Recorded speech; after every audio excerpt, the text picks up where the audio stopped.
The palace has just now signalled that something is coming on April 11th. King Charles is about to break his silence, something that, according to sources close to the royal household, has been months in the making, carefully timed, carefully worded, and held back until now.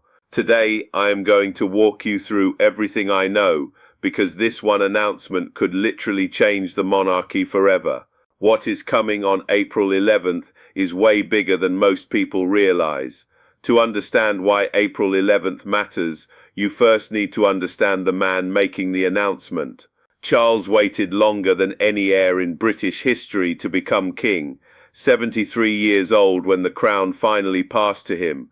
73 years of watching, learning, preparing, but also suppressing. Because while Queen Elizabeth was alive, Charles was constitutionally bound to silence on the issues that consumed him most deeply. Climate change, architecture, organic farming, the future of the Commonwealth. He had opinions, strong ones, but a monarch in waiting does not get to speak freely. So he waited. But what most people don't know is that Charles had been quietly building the infrastructure of his reign long before Elizabeth died. As far back as 2005, he had assembled a private team of advisors, not just ceremonial staff, but strategic thinkers, people tasked with designing what a King Charles monarchy would actually look like. He called it, in private correspondence leaked to the press, his vision of a slimmed-down monarchy, fewer working royals, less ceremonial excess, a crown that justified its existence through relevance, not tradition alone. Then came the cancer diagnosis. In February 2024, Buckingham Palace confirmed what many had suspected. Charles had been diagnosed with cancer. The specific type was not disclosed, which itself sent shockwaves through royal circles. But here is what the headlines missed. Those close to Charles say the diagnosis did not slow him down. It accelerated him. Suddenly, the carefully managed timeline of his reign, the gradual reforms, the measured announcements, was no longer a luxury he could afford. A man aware of his own mortality does not wait for the perfect moment. He creates it.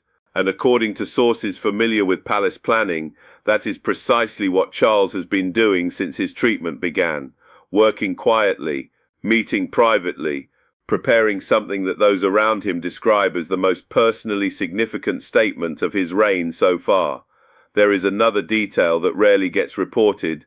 Charles has always believed that the monarchy communicates most powerfully not through press conferences or interviews, but through symbolic acts, the timing of an announcement, the choice of date, the carefully selected words of a formal address. April 11th was not chosen randomly. It falls in a week of particular constitutional and personal significance, and those who know Charles well say he is acutely aware of that. He has been preparing for this moment, in one form or another, for decades. The question is whether the institution he leads is ready for what he is about to say. But here is where it gets interesting. The palace has said almost nothing about April 11th. And that silence is itself a message, because royal communications do not operate the way normal press offices do. Every statement and every conspicuous absence of a statement is deliberate. Royal correspondents who have covered the palace for decades will tell you the same thing. When Buckingham Palace goes quiet on a specific date or event, it is not because nothing is happening, it is because something is being protected, shielded from premature scrutiny until the moment is right. In the weeks leading up to April 11th, several unusual things have happened inside the palace that have not been widely reported. First, a number of Charles's previously scheduled public engagements were quietly moved or cancelled without explanation, not postponed due to health concerns, which the palace was careful to specify, simply rescheduled. Second, a small group of senior royal correspondents were reportedly called into a background briefing, not a formal press conference, not an on-the-record conversation, a quiet private briefing of the kind the palace uses when it wants trusted journalists to be prepared but not yet publishing. Third, and this is the detail most people have missed entirely, Charles's senior private secretary has been seen in a series of meetings with legal and constitutional advisors at a frequency that sources describe as unusual, even by palace standards. Constitutional advisors, think about that. You do not bring in constitutional lawyers for a health update. You do not need legal counsel to announce a new charity initiative. Constitutional advisors are brought in when something structural is being considered, something that touches the architecture of the monarchy itself. There is also the matter of Charles's recent public appearances, those who study royal body language, and there are serious academics who do exactly this, have noted a shift in his demeanor over the past 6 weeks. Less guarded, more deliberate in his eye contact.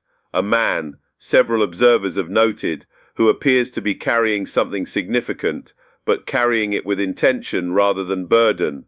One senior royal watcher, speaking privately, put it this way: Charles looks like a man who has made a decision, not a man still weighing his options. A decision has been made.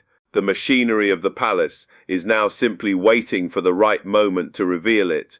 And that moment, everything points to, is April 11th. But then there is Harry. There is always Harry. No matter how carefully Charles's team tries to steer the conversation toward reform or legacy or constitutional significance, the Duke of Sussex remains the unresolved wound at the center of the royal family. And sources suggest that whatever is announced on April 11th, Harry's situation cannot be entirely separated from it. Here is what we know about where things actually stand between father and son. Despite the public smiles at the occasional shared event, the relationship between Charles and Harry is described by those close to both men as functional but fractured. They speak, but they do not speak freely. Harry's return to the UK in March 2025, a visit that was shorter than expected and notably lacking in any joint public appearance with his father, told its own story. What most people don't know is that Harry reportedly requested a private meeting with Charles during that visit, not a family gathering, a one-on-one conversation. And according to sources familiar with the situation, Charles agreed, but with conditions attached. Conditions that Harry, by all accounts, did not fully accept. The details of those conditions have not been made public, but the nature of them, according to those briefed on the discussions, relates to something very specific: the question of Harry's future role, if any, within the broader framework of the monarchy. Because here is the thing that rarely gets said plainly: Charles has never fully closed the door on Harry.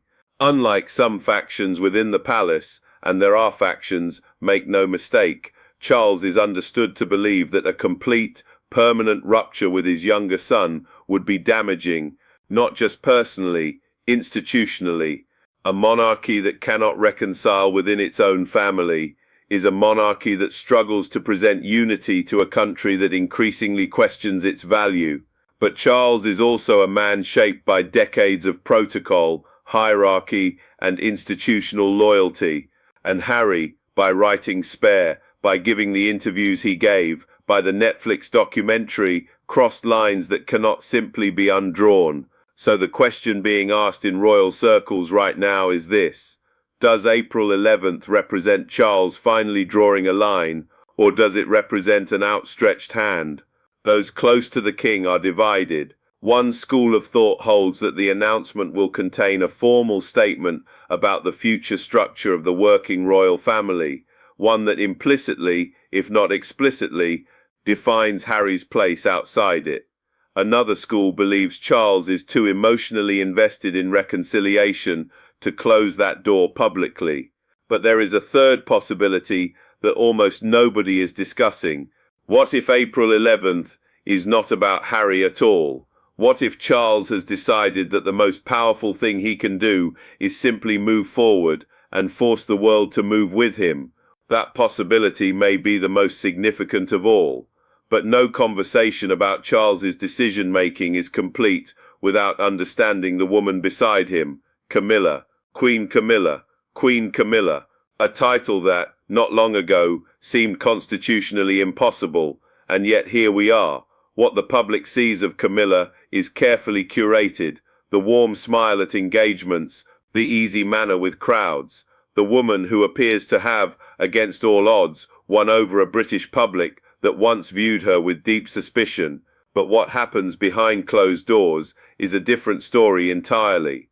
Those who have worked closely with the King and Queen describe Camilla's influence on Charles as profound, and not always in the ways you might expect. She is not simply a supportive spouse who defers to her husband's judgment. She is, by multiple accounts, an active participant in strategic decisions about the monarchy's direction. When Charles was wavering over how to handle the early fallout from Spare, it was Camilla who reportedly counselled a posture of dignified silence rather than rebuttal. Her reasoning, as relayed by those familiar with the conversation, was simple. Responding gives it oxygen. Silence preserves dignity, and dignity, she is understood to believe, is the monarchy's most valuable remaining currency. What very few people know is that Camilla has also cultivated her own independent network within the palace, quietly, carefully, over the course of years. Staff who are loyal specifically to her, advisors who brief her separately from the king's official channels. This is not unusual in royal history, but it represents a consolidation of personal influence that some inside the institution view with unease. There is a faction, older, more traditional, closer to the late Queen's way of doing things, that has never fully accepted Camilla's elevation.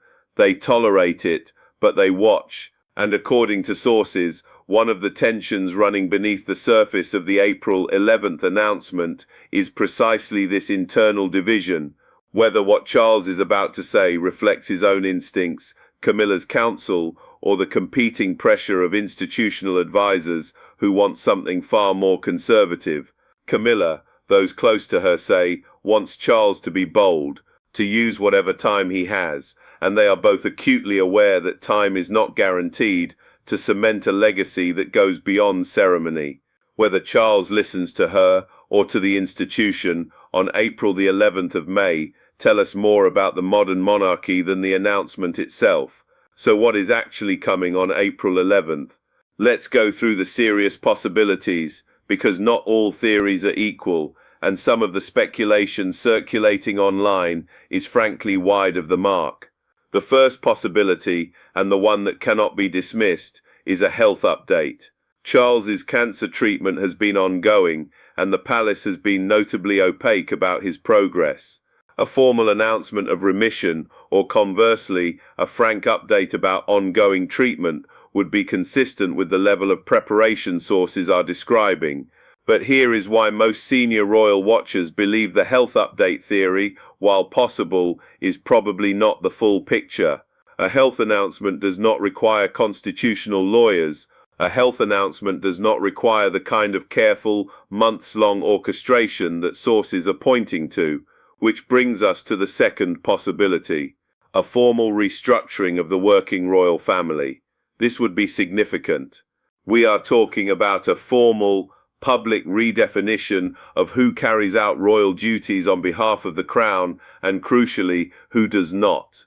This could mean an official statement about the Sussexes' permanent status outside the working monarchy. It could mean a formal elevation of Prince William's role, giving him more constitutional authority while Charles manages his health. It could mean both.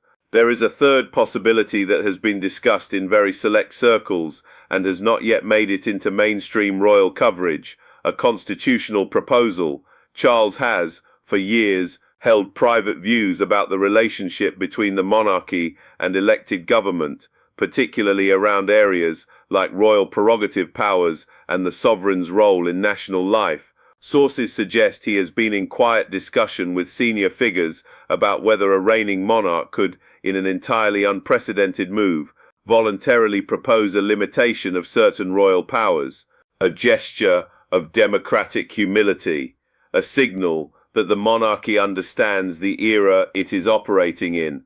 If that is what April 11th contains, it would be genuinely historic. It would also be extraordinarily controversial. There are those within the palace and within government who would view such a move as reckless, an unnecessary weakening of an institution that derives its authority partly from its mystique and its separation from the transactional world of politics. But Charles has never been a monarch who prioritized comfort over conviction, and if the signals are correct, the lawyers, the briefings, the rescheduled engagements, the quiet but unmistakable atmosphere of preparation, then what is coming is not a routine communication, it is a statement of intent from a king who knows he may not have unlimited time to make his mark, and who has decided that April 11th is the moment to begin. Now here is something nobody is talking about. Whatever Charles announces on April 11th, it will land inside a monarchy that is already fighting for its life, and that context changes everything. Public support for the royal family in the United Kingdom has declined significantly over the past 5 years. Polling consistently shows that younger Britons, those under 35, are less likely to describe themselves as monarchists than any previous generation.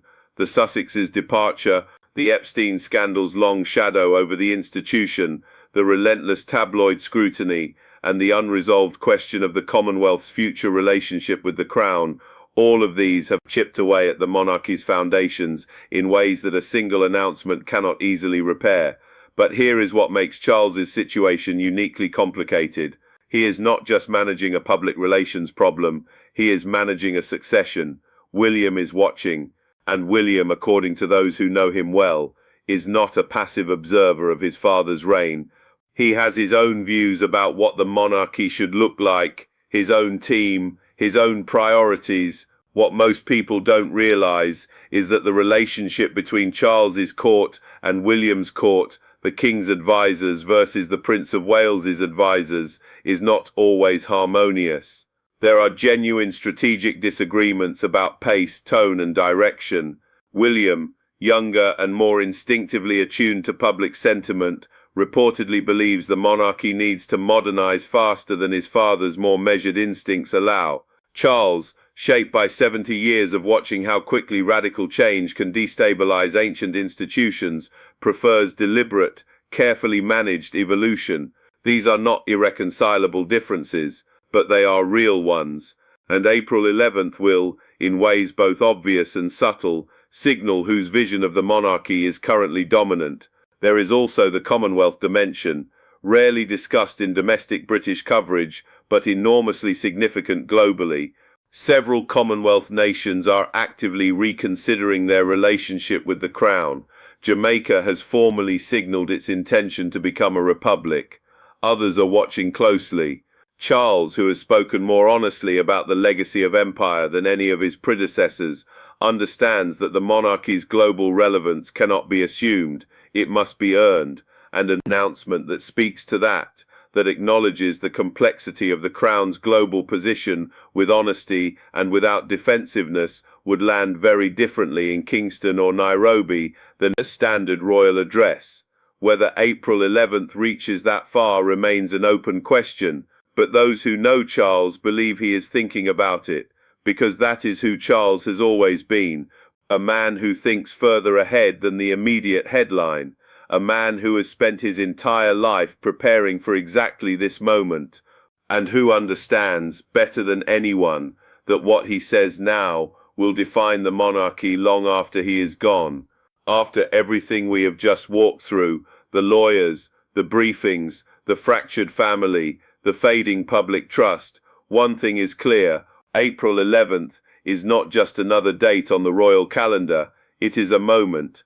And whatever King Charles says, whether it concerns his health, his family, the structure of the monarchy, or something none of us have yet anticipated, it will matter, not just to royal watchers, not just to the British public, to anyone who understands that decisions made inside ancient institutions in moments of pressure ripple outward in ways that are not always immediately visible. Charles has waited his entire life to be king. He has navigated cancer, family rupture, public skepticism, and the long shadow of his mother's extraordinary reign. But he is still here, still working, still, by all accounts, preparing to say something he believes the world needs to hear. The palace is ready. The lawyers have been consulted, the journalists have been quietly briefed, and on April 11th, the silence will finally break. The real question is not just what Charles says, it is what happens the moment after. Does the announcement stabilize the monarchy or open new fault lines? Does it bring Harry closer or make the distance permanent? Does it signal a reign finding its stride or a king racing against time? Leave your prediction in the comments below.